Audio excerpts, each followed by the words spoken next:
A graça de nosso Senhor Jesus Cristo, o amor de Deus Pai e a comunhão com o Espírito Santo esteja com todos vós.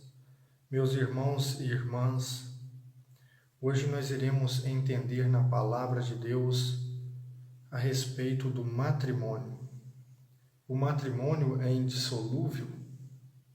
O que a Palavra de Deus ela nos revela, ela nos mostra a respeito do casamento? Então abra a sua Bíblia em Mateus capítulo 19, para que possamos entender o que a Palavra de Deus está nos mostrando. Nós vemos que aqui a Palavra de Deus, ela diz assim, a partir do verso 3. Alguns fariseus, se aproximando de Jesus, disse-lhe, querendo pô-lo à prova, perguntaram: é lícito repudiar a própria mulher por qualquer motivo? Ele respondeu: não lestes que desde o princípio o Criador os fez homem e mulher, e que disse: por isso o homem deixará pai e mãe e unir-se-á à sua mulher, e os dois serão uma só carne, de modo que já não são dois, mas uma só carne. Portanto, o que Deus uniu, o homem não deve separar. E eles objetaram: por que então ordenou Moisés que se desse carta de divórcio quando repudiasse?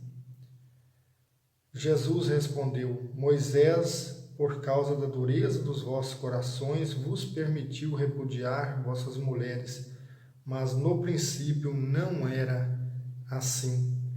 E eu vos digo que todo aquele que repudiar a sua mulher, exceto por motivo de prostituição e desposar outra, comete adultério. Então nós vemos aqui, meus queridos irmãos e irmãs, que a palavra de Deus ela nos mostra que os fariseus, eles querendo colocar o Senhor Jesus à prova, eles interrogam a ele a respeito do casamento. Se era permitido o homem repudiar a sua mulher por qualquer motivo. Veja que aqui eles dizem por qualquer motivo. Eles queriam colocar o Senhor Jesus à prova. Porque você observa que aqui no verso 9 ele diz que qualquer que repudiar, exceto em caso de prostituição, em caso de adultério. Então há uma condição em que é possível o divórcio, que é permitido o divórcio, que é em caso de prostituição e adultério, por uma das partes do cônjuge, seja o esposo ou a esposa. Então você nota que aqui eles já chegam e dizem: é lícito repudiar por qualquer motivo? E o Senhor Jesus responde para eles: não lestes que desde o princípio o Criador os fez homem e mulher? E disse: por isso o homem deixa pai e mãe e unirá a sua mulher, e os dois serão uma só alma ou uma só carne. Veja que aqui o Senhor Jesus está mostrando que há uma unidade. Quando o homem deixa o seu pai e a sua mãe e une-se à sua mulher, os dois formam uma só carne, um só corpo, uma só alma. Já não são dois, mas uma só alma, uma só carne. Então você observa que aqui o Senhor Jesus está mostrando um princípio da criação. Quando você lê ali Gênesis, no capítulo 1, verso 26 e 27, e Gênesis 2, verso 7 em diante, quando Deus cria a mulher, você observa que Deus, ele tirou uma costela de Adão e fez a mulher, e apresentou a mulher para Adão, e ele diz: essa sim é carne da minha carne e ossos dos meus ossos, por isso ela se chamará mulher, porque foi tirada do homem. Então você nota que o casamento, ele une os dois seres, os dois corpos. Você encontra essa passagem em Gênesis 2, verso 20, verso 18 ao 25. Então você observa que aqui o Senhor Jesus ele está mostrando um princípio desde a criação, em que através da união conjugal entre um homem e uma mulher no casamento, permite que esses dois seres se tornem um, através da união sexual, da união conjugal ali. Então os fariseus eles interrogam, mas por que Moisés permitiu dar carta de repúdio? E o Senhor Jesus diz para eles de uma maneira muito simples, é por causa da dureza dos vossos corações, porque no princípio não foi assim. É por causa da dureza dos vossos corações é que Moisés permitiu dar carta de repúdio. Mas eu digo a vocês, qualquer que repudiar a sua mulher por qualquer motivo, ou o seu marido por qualquer motivo, e casar com outro comete adultério, e quem casa com a repudiada ou com repudiado comete adultério também. Quando você lê isso em Mateus 5, 31 e 32. E quando você lê em Deuteronômio 24, verso 1 em diante, você vai ver ali falando sobre as leis do divórcio. Então, meus queridos, nós vemos já por esse texto de Mateus que o matrimônio, resgatando-se o princípio de Deus, da criação de Deus, ele é indissolúvel. Ele só é desfeito com a morte. Porque aqui você observa que Pedro interroga a Cristo e diz assim, a partir do verso 10 de Mateus 19. Os discípulos disseram-lhe, se é assim a condição do homem em relação à mulher, não vale a pena casar-se? E ele acrescentou, nem todos são capazes de compreender essa palavra, mas só aqueles a quem é concedido. Com efeito, há eunucos que nasceram assim do seio materno, e há eunucos que foram feitos eunucos pelos homens, e há eunucos que se fizeram eunucos por causa do reino dos céus. Quem tiver capacidade para compreender, que compreenda. Na outra passagem, quando repete essa mesma passagem, Pedro é que faz essa pergunta. Então aqui você observa, irmãos, que o Senhor Jesus está dizendo que se alguém é repudiado sem qualquer motivo, se essa pessoa tem entendimento dessa palavra, por amor do reino de Deus, essa pessoa não se casa novamente. E aqui ele diz que há eunucos que nasceram eunucos do seio materno, ou seja, pessoas que não nasceram para casar, que não querem casar, se sentem felizes estando sós, tanto homens quanto mulheres. E já há eunucos que se fizeram eunucos a si mesmo por intervenção dos homens. Ou seja, o eunuco muitas das vezes ele era um homem que era castrado para tomar conta dos haréns nos palácios reais. E aqui você observa que ele coloca esse detalhe muito importante, que há homens, mulheres que se fizeram eunucos a si mesmos por amor do reino de Deus. Ou seja, sabendo da gravidade que é o pecado de adultério, tendo sido vítimas de um repúdio, essas pessoas, elas abriram mão de ter uma vida conjugal de novo, enquanto o seu outro cônjuge vive, por amor do reino de Deus. Mas nem todos conseguem entender essa palavra, somente aqueles a quem é dado entender. Você observa que ele diz, quem puder compreender, que compreenda, porque nem todos conseguem entender e aceitar esta palavra. Então, meus queridos, quando nós abrimos aqui a nossa Bíblia, em 1 Coríntios, no capítulo 7, nós vemos mais uma orientação do apóstolo Paulo a respeito desse assunto. Veja o que ele diz a respeito do casamento e do divórcio. 1 Coríntios 7:10. Quanto àqueles que estão casados, ordeno não eu, mas o Senhor. Veja, é um mandamento do Senhor. A mulher não se separe do marido. Se, porém, se separar, não se case de novo, ou se reconcilie-se com o seu marido, e o marido não repudie a mulher. Veja que Paulo está dizendo, eu vos dou um mandamento, mas não é meu, é do Senhor, que a mulher ela não se separe do marido, porém que se separar não se case de novo. Ou seja, aqui ele está mostrando que se há uma separação por bobeira, por qualquer motivo, sem um motivo específico, que é um motivo específico, é unicamente o caso de adultério. Ah, vou largar meu marido porque ele é um cachaceiro. Não existe isso.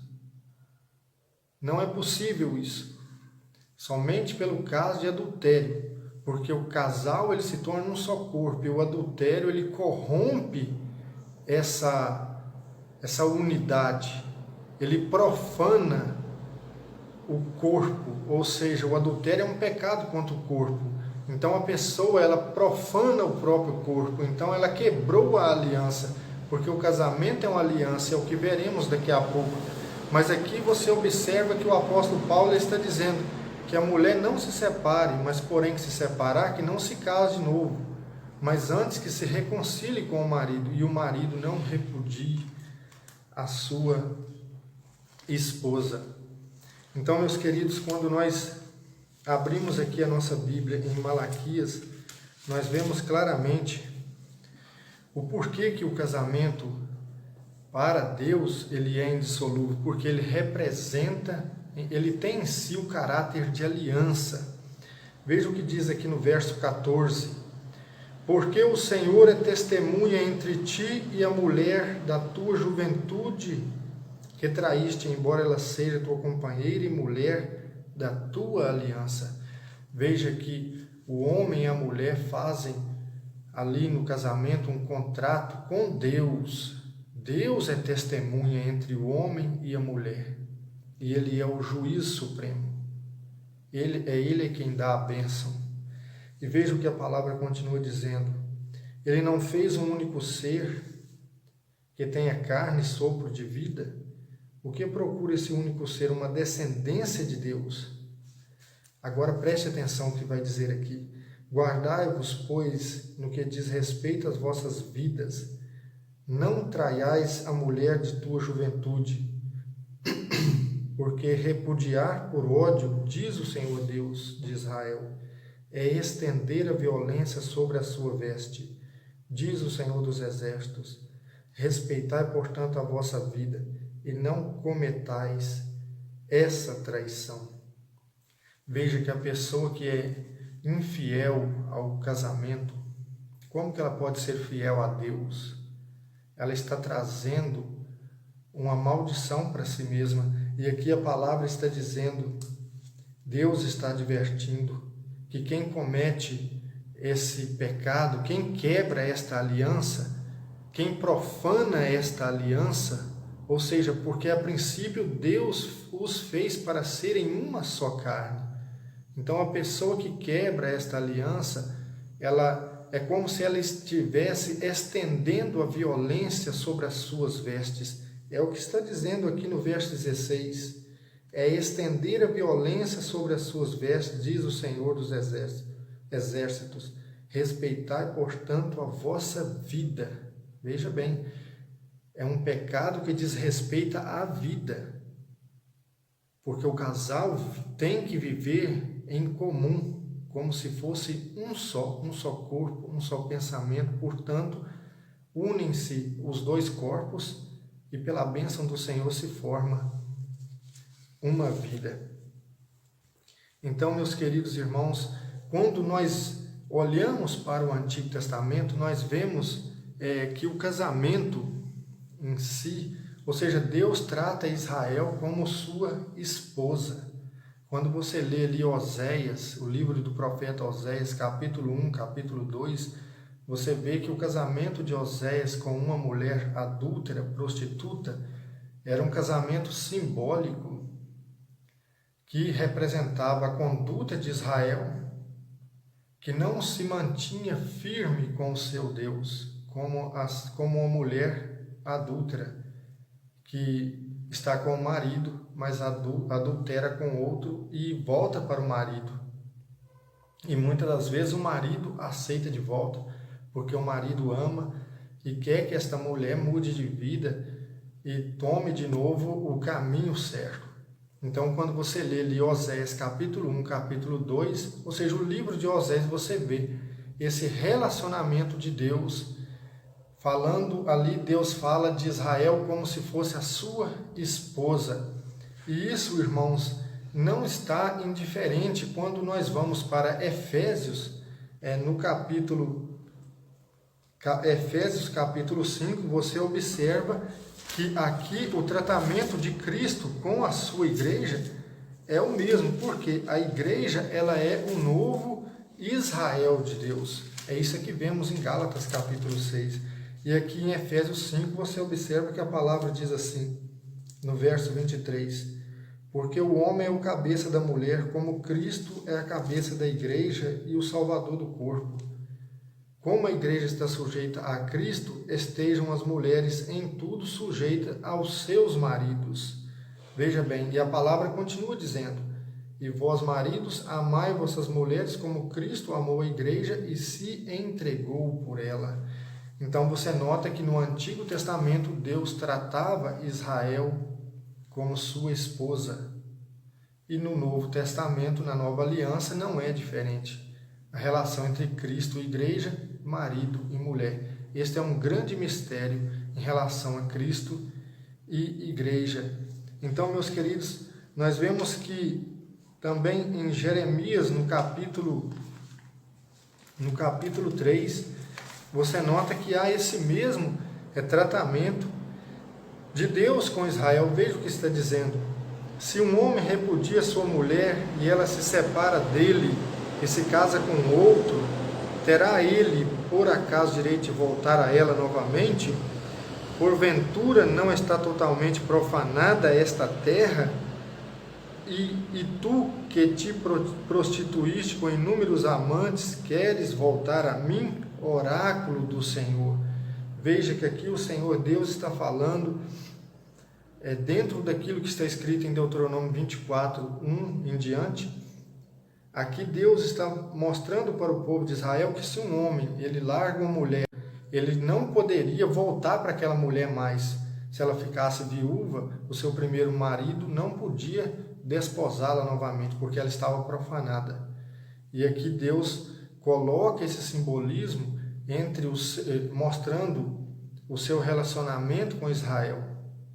Israel se profanava constantemente, seguindo os Baais. É o que diz aqui no verso 19 de Jeremias 3. E eu dizia, como te situarei entre os filhos? Dar-te-ei uma terra agradável, a herança mais preciosa das nações. E eu dizia, vós me chamareis meu pai, e não vos afastareis de mim?